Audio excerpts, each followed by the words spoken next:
The endpoint of the diameter of a circle are at negative 2, comma 8, and positive 4, comma 0. Find the equation of the circle.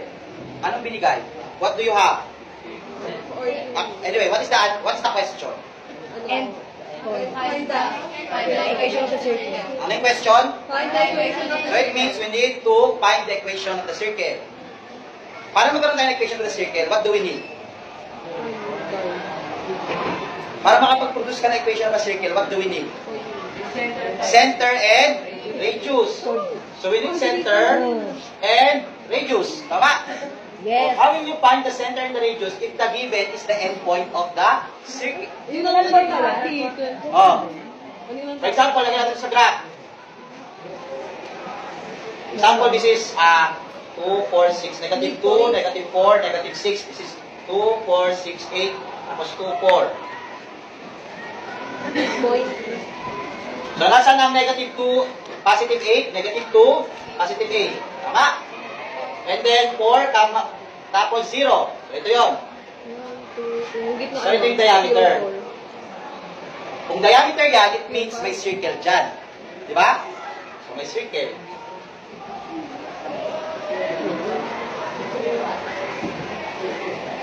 Ayan. So, ano kayong center niyan? Paano kayo masagot yung center niyan? Very good. Midpoint formula. So, what is midpoint formula? Midpoint is equal to over 2, y sub 1 plus y sub 2 over 2. So, what is our x sub 1? What is our x sub 2? Tama. Next, y sub 1. Y sub 2. What will be the answer? Negative 2 plus 4? Positive 2 divided by 2? 8 plus 0? Divided by 2? Ano to? Hindi, ano to? Ano to? Ba't natin kinuha? Ano nga to? Center. So, meron na tayong center. So, we have 1, comma 4. Ano pang kailangan natin? Paano pa natin ito? Paano mo ito na center? Paano kayo radius? Bibilangin pwede pag ganon. Pero pag ganyan, hindi mo bibilang yan. Ano tawag pag buo? Diameter. Diameter. Ano ba yung tsura ng radius? Kalahati. So, what do you think ang gagawin natin for us to get the radius? Divide by Ano gagawin natin para makuha natin yung radius? 2. Ha? Divide by 2. Paano mo kayo solve yung buo? Distance. Very good. Distance formula. Mathematician, math-wizard. Diba may distance formula tayo?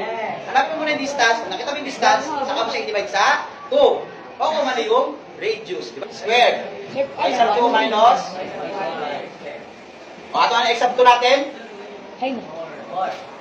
X sub 2, 4. Minus X sub 1. O dahil pareho silang negative, magiging Positive. lagay na lang natin. Square plus. Ano yung Y sub 2?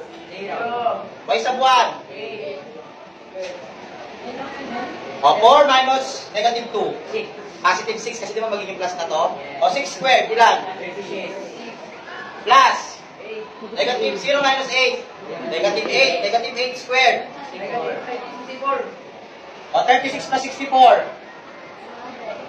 Ilan? O what is the square root of 100? O what do you think is our radius? 10. 5. Nga pala kalahati.